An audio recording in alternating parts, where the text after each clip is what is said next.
How you doing, YouTube? Matt Massive Beer Reviews back with a little bit of homebrew, courtesy of my boy Carson. And that be a barrel-aged, look at that, BA Belgian Dark. Do I have the note? Where the hell did this note go? Okay, here we go.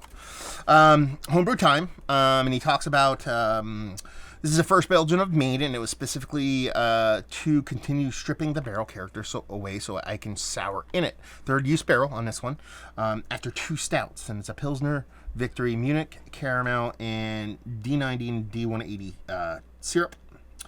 And, yeah. It went into the barrel and spent 1 week longer than he wanted. Bottle condition to a calculated 2.5 volumes. Yeah, like I said, 9.6%, bottled 11:30. We're in January. It has to be carb already, we would hope. That would be carved. That might jump out of the bottle on us. Let's just watch that grow. See, when it's not going to jump out of the bottle, but it does that cool kind of crumbly thing up top. Anyway, let's just pour it and see what we got. So you got to talk about barrel aged. So he said I actually put it in a barrel that he's trying to use for souring. So I'm assuming he's using one of those tinier barrels. So we'll see what's what. I'm kind of curious to see how the souring goes. Label-wise, you're talking about masking tape on a bottle. I am happy. That's pretty. I mean, you're talking about a Belgian Dark, check, on the head, on the body. Maybe a little bit more towards a quad kind of in color. But quads are Belgian Darks, so that qualifies. So yeah. It looks pretty. Head dissipating relatively quickly. Got a malt ball colored head. That rich doo-doo water brown body that you want in those Belgians. Let's get a nose.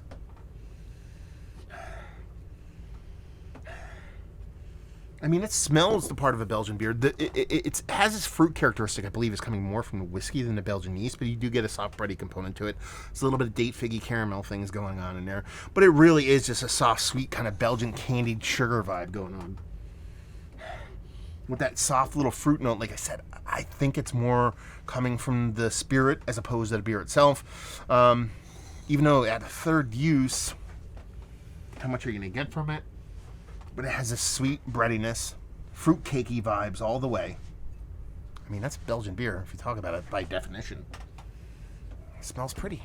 Let's dive in. Cheers.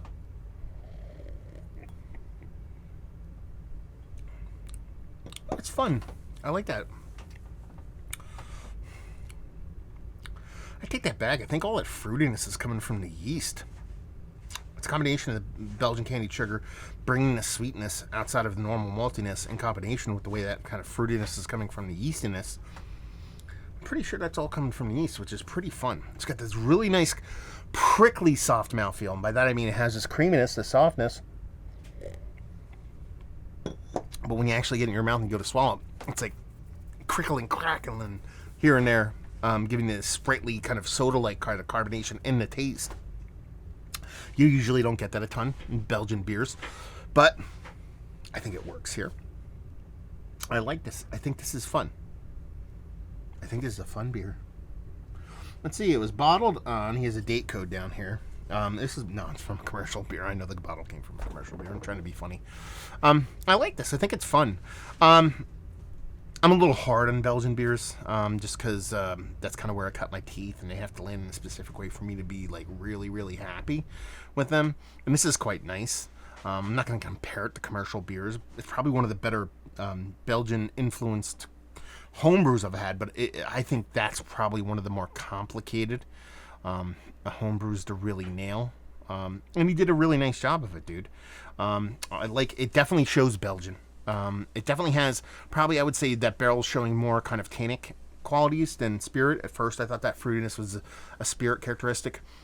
There is a little bit of added sweetness. Again, I think that's a Belgian candied sugar as opposed to a spirit. But I do get this nice dryness to it that I don't typically get on a Belgian beer. Sure, you get a breadiness, sure you get that yeast phenol can dry you out, but not to this level.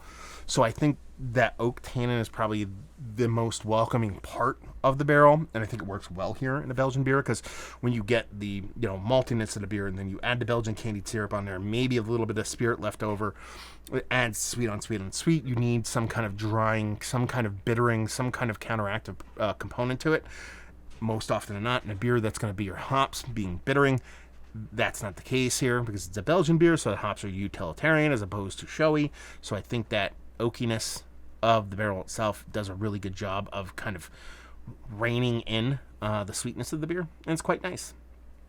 If I were to talk about this in a commercial sense, and I just want to, and this is the big thing that I think is what I'm trying to explain, that's kind of hard to explain, but I think this probably do it well, and I rarely want to associate homebrew with commercial, but I think it works here. This tastes like an American brewery making a Belgian beer. I've said that several times. I pretty much say it in all the Belgian influenced beer that it gets produced here in the United States. You have breweries that are really, really good at nailing that Belgian feel and vibe when it comes to yeast, not just yeast, but Belgian candied sugar. And there's some breweries, Kane, out west. Was it Ex Novo? Maybe it might have been I think, Block 15. I think it was Midwest. I think Schlafly does a really good job of it. There's breweries, Allagash. You know what I mean? Certain breweries that really nail a Belgian yeast and candied sugar phenolic to where I think if I drank them blind, I'd be like, I think this is a Belgian beer. Then there's a lot of breweries in the States. You know what I mean? You're looking at the Averys of the world. You're looking at like several breweries that do tasty Belgian influenced beers, but they taste like an American brewery making a Belgian beer. That's where this one kind of relates for me, where it lands for me. Now, it doesn't necessarily make it a bad beer, but it's that difference between the two, and it's probably the best way I could explain it. So it's tasty, fun beer. I like the way all the components came together. I dig that kind of little bit of spritzy kind of carbonation on it. Fun stuff. Very good stuff. Thank you very much, brother. Very cool. How many times have I had a Belgian influenced homebrew? Not very much. So that in of itself makes it cool for me. So there you go. A little homebrew in the books. Hopefully you guys enjoyed it. If you like me talking about homebrew and you don't mind me talking about your homebrew and you're not afraid of me being a jerk if I don't like it, you can send me some.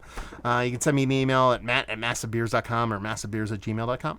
You want to check me out doing the social media stuff, Beer Massive, doing the podcasting, Massive Beers doing the social media. If you want to check out Carson and what he's doing on the homebrew front, you can check him out, Homebrew for Everyone. Just put a dot between all this, so homebrew.for.everyone, and for is FOR, on Instagram. And there you go. Hopefully you guys enjoyed this homebrew review. Hopefully you're enjoying some good homebrew right now, and hopefully see you next time. Cheers.